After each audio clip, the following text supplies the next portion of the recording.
Bismillahirrahmanirrahim. Alhamdulillahirabbil wassalatu wassalamu ala asyrafil anbiya'i wal mursalin wa ala alihi wa sahbihi ajmain. Okay, hari ini kita akan mendengarkan hadis 40, iaitu tajuk hadis ketiga yang berkaitan tentang rukun Islam. Okey, kita dengar sama-sama ya. An Abi Abdurrahman Abdullah bin Umar bin Al-Khattab radhiyallahu anhuma. Sami'tu Rasulullah sallallahu alaihi wasallam yaqulu Buniyal Islamu ala khamsin, syahadati an la ilaha illallah wa ashhadu anna Muhammadar Rasulullah wa iqamis salah wa ita'iz zakah wa hajjil bait wa saumi ramadhana. Rawahul Bukhari wa Muslim. Okey, pengertian daripada hadis ketiga adalah daripada Abu Abdurrahman Abdullah bin Umar bin Al-Khattab, aku telah mendengar Rasulullah SAW bersabda, terbinanya Islam atas 5 perkara, iaitu mengucap 2 kalimah syahadah, mendirikan solat, seterusnya adalah mengeluarkan zakat, menunaikan haji di Baitullah dan berpuasa di bulan Ramadan. Okey, penerangan daripada hadis tentang rukun Islam adalah Islam ini adalah terbina daripada 5 asas. Contohnya kita ada rumah, betul? Okey, rumah kita ada tiang, betul tak? Okey, ada tak awak tengok bangunan yang tiada rumah? Bangunan ataupun rumah yang tiada tiang. Apa yang terjadi? Awak tengok kat sekolah ni, kalau tak ada tiang, agak-agak roboh tak bangunan tu? Okey, begitulah ya rukun Islam, iaitu asas menjadi seorang Muslim yang sejati. Jika kita tak ada 5 perkara ni dalam diri kita, makna kita bukan digelar sebagai orang Islam yang benar-benar Islam. Contohnya awak nak ambil 4 perkara daripada 5, tidak boleh. Contohnya aku nak solat je, aku tak nak mengucap 2 kalimah syahadah, jadi kita dalam keadaan kufur. Jadi kita kena nak tak nak, memang wajib kita mengambil 5 perkara di dalam diri kita untuk menjadikan kita benar-benar Islam. Bahkan kalau orang yang bukan Islam pun, sekalipun dia nak masuk Islam tapi dia solat, dia tidak mengucapkan 2 kalimah syahadah, maka dia tidak boleh menjadi Muslim yang sejati. Macam kita pun kan, daripada kecil kita diajar tentang mengucap 2 kalimah syahadah. Okey, Ustazah nak dengar dulu awak mengucap 2 kalimah syahadah ramai-ramai, boleh tak? Siapa yang tak pandai mengucap kat sini? Okey, kita mengucap sama-sama supaya kita sentiasa memperbaharui iman kita.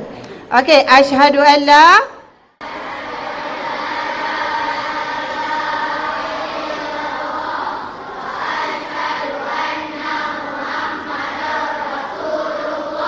Okey, maksud dia aku bersaksi bahawa dan aku bersaksi bahawa Nabi Muhammad pesuruh Allah. Kita bukan sekadar melafazkan, kita kena tahu maksud. Contohnya aku bersaksi bahawa aku bersaksi bahawa tiada Tuhan selain daripada Allah. Kita nak ambil percaya kepada Tuhan tetapi kita tidak percaya kepada Nabi Muhammad. Jadi kesaksian kita, kalimah syahadah kita adalah terbatal dan kita hidup dalam kekufuran.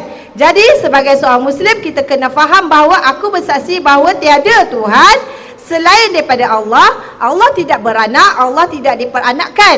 Dan aku bersaksi bahawa, bersaksi maksudnya daripada hati kita, Nabi Muhammad adalah pesuruh Allah, utusan daripada Allah Subhanahu Wa Taala. Selepas Nabi Muhammad tiada nabi selain daripada itu. Contohnya ayah pen ke ajaran-ajaran sesat lah aku ni adalah sebahagian tidak ada selain daripada Nabi Muhammad. Itu kesaksian yang pertama.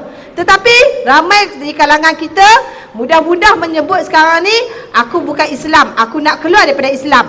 Main-main dengan kesaksian kita. Okey, dan seterusnya rukun Islam yang kedua adalah menunaikan solat. Okey, jika kita nak mengucap saja tetapi tidak menunaikan solat, kita bukan digelar sebagai seorang Muslim yang sejati. Wa iqamis solat, dan mendirikan solat. Sekadar bukan solat saja, bahkan kita solat daripada Daripada awal rukun kita faham rukun, kita faham niat dan kita faham segala perbuatan yang di dalam solat kita. Dan kalau kita meninggalkan satu perkara daripada 5 asas, kita na'udzubillah, kita boleh menjadi orang yang terkeluar daripada Islam. Contohnya, awak kata solat tak wajib, aku nak puasa saja. Jadi na'udzubillah, kita mungkin boleh terkeluar daripada Islam. Okey, yang ketiga, rukun Islam ketiga adalah wa'i'iz zakah, mengeluarkan zakat. Mengeluarkan zakat bagi yang mampu. Zakat pula ada banyak kan. Zakat bagi yang mampu, zakat perniagaan, zakat macam-macam zakat bagi yang mampu saja. Sebab zakat az-zakah, perkataan az-zakat tu maksudnya kita zakaun, maksudnya membersihkan. Kita nak membersihkan harta kita daripada duit-duit yang kita tak tahu daripada mana. Maksudnya rezeki kita yang lebih. Jadi bila kita mengeluarkan zakat, kita membersihkan segala duit kita, sumbangan kita. Contohnya, kita dapat gaji, cikgu dapat gaji kan. Okey, ada rezeki lebih. Kita boleh menolong, hikmah dia, orang yang kurang berkemampuan. Kalau dia ada macam fakir miskin, boleh tak keluarkan zakat? Tak boleh lah sebab dia tak berkemampuan. Jadi orang yang kaya, dia sebagai orang Islam wajib mengeluarkan zakat. Okey, wa'i'iz zakat wa hajjil bait. Yang keempat adalah pergi menunaikan haji di Baitullah. Baitullah kat mana menunaikan haji? Di Mekah, iaitu daripada manis tata'u, iaitu orang yang berkemampuan menunaikan haji. Contohnya bermampu daripada segi duit. Bukan pergi hutang alung nak pergi haji. Aku nak dapat title haji, aku nak dapat title hajah. Pergi hutang-hutang untuk menunaikan. Maknanya dia tidak berkemampuan. Bang macam bosan sangat tu bang. Tegak sikit. Kejap lagi saya tanya. Sebab nak jadi orang Islam ni, nak dekat puasa ni, kita kena mempukuhkan diri kita. Dan seterusnya, haji pula mampu dari segi tenaga. Ini dah terbaring koma, baru bangun daripada koma nak pergi haji, tak boleh. Sebab dia tak mampu dari segi tenaga, dari segi wang ringgit. Okey, faham tak? Itu yang keempat. Yang terakhir adalah wasaumi ramadhana. Okey, wasaumi ramadhana maksudnya menunaikan puasa. Ini mampu tak mampu memang wajib. Kalau nak ikut tak mampu, semua tak mampu. Sakit perut tak mampu, fakir miskin tak mampu sebab nak buka puasa. Jadi puasa ni wajib melainkan orang yang betul-betul disyariatkan, orang yang telah digariskan panduan sebagai tidak mampu. Macam kita ni mampu puasa. Sebab apa kita berpuasa? Wasaumi ramadhana, menahan diri kita daripada nafsu, daripada lapar dan dahaga. Tak lama lagi kita nak puasa, betul tak? Okey, bila kita berpuasa, kita membersihkan dalam perut kita. 11 bulan Allah bagi kita ni makan ikut suka hati kita. Sampainya dah macam tersandar, dah macam buaya kan, tersandar kan, makan kenyang kan. Tengok dalam kelas pun tersandar kat kerusi belakang kan. Punyalah nak cakap makan RMT 3 bekas. Tuhan Allah dah bagi dah 11 bulan makan saja. Tapi Allah pilih 1 bulan sahaja kita berpuasa. Tu pun plastik hitam. Pukul 11 dah pergi ke kedai mamak tu. Ustazah nampak kat McDonald tu, bukan kita nak bersangka buruk kan. Kalau dah tiap-tiap hari nak plate sama aja. Okey, faham? Jadi puasa ni adalah mendidik jiwa kita supaya sabar.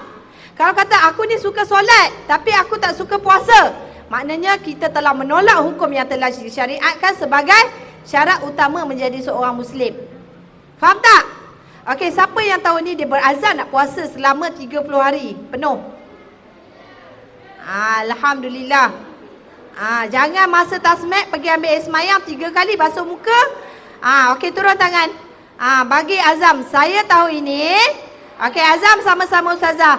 Saya tahu ini. Tahun 2026 berazam ingin menunaikan puasa penuh selama 30 hari. Tanpa culas. Faham tak culas? Culas tu maksudnya mengelak. Macam-macam. Gastrik, bulan puasa lah macam-macam penyakit ada. Kanser, gastrik, buasir, semua ada dalam bulan puasa. Kalau 11 bulan tu sihat je. Faham? Jadi, bila kita dah berjaya mendidik kita menjadi seorang Muslim yang sejati, maka hidup kita sempurna. Mana tahu antara 5 ni asas kita yang kita dah terapkan dalam diri menjadi sebab rahmat Allah kita masuk ke dalam syurga. Okey, sebelum Ustazah menutup tazkirah pada tentang hadis ni yang ketiga, dengan sebab asbab kita baca hadis, Allah jentikkan kepada kita menjadi betul-betul Muslim. Kalau sebelum ni awak semayang tunggang langgang, semayang sehari 4 kali waktu, 4 kali sehari kan? Mungkin hari ni awak dah boleh berubah 5 kali sehari. Kalau selama ni awak puasa, pagi puasa, sahur. Tengah hari dah buka puasa, awak kena puasa sampai menjelangnya fajar. Faham tak? Ditekan-tekan 2 perkara itu. Boleh? Boleh tak lepas ni? Okey, Ustazah harap semua ni menjadi asbab kita menjadi orang Islam sejati dan kita akan dikumpulkan sama-sama di akhirat kelak. InsyaAllah. Sekian. Wabillahi taufiq wa hidayah. Wassalamualaikum warahmatullahi wabarakatuh.